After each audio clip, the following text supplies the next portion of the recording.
Half a century letter বলছে কি, আমরা যখন ক্রিকেট খেলা দেখি তখন 100 রান করলে কি বলবো আমরা? কোনো প্লেয়ার যদি 100 রান করে তাহলে আমরা কি বলবো? সেঞ্চুরি বলবো। 50 রান করলে কি বলবো? Half century. তাহলে এখানে বলা হয়েছে হাফ সেঞ্চুরি লেটার, মানে 50 বছর পর ভোলা grandpa left us forever one morning at the age of 95। ভোলা দাদু আমাদের 95 বছর বয়সে একদিন সকালবেলা ভোলা দাদু আমাদের ছেড়ে চলে গেল।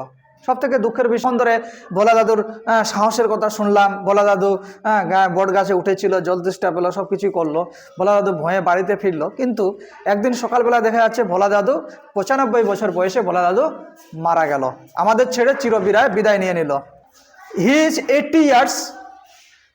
80 years old wife lamented much। তার 80 বছরের একজন কি ছিল? স্ত্রী ছিল, ঠিক আছে।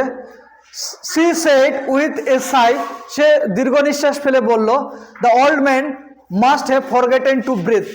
বলছে এই বৃদ্ধ মানুষটি শ্বাস নিতে ভুলে গেছে। ল্যামেন্টেড মানে কি? কান্না করছিল। বলছে কি হিজ 80 years old wife, তার 80 বছরের বৃদ্ধ ওয়াইফ ল্যামেন্টেড মাচ, কান্না করার সময় বিভিন্ন রকমের কথা বলে মানুষ, বলে না যে এই রে আমার বেঁচে ছিল রে, এখানে মারা গেল রে, একটু কথা বল রে, এরকম এটাকে বলা হয় ল্যামেন্টেড।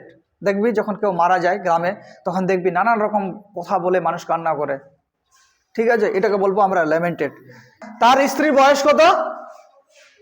ভোলা দাদুর স্ত্রীর বয়স 80 বছর, আর সে মারা গেছিল ভোলা দাদু কত বছর বয়সে?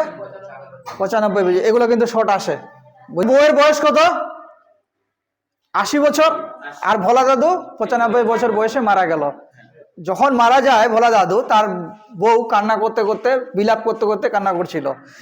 She said with sigh, সে দীর্ঘ নিঃশ্বাস ফেলে বলল, the old man must have forgotten to breathe। বলছে সে মারা যায়নি, সে শ্বাস নিতে ভুলে গেছে। বোঝাতে পারলাম?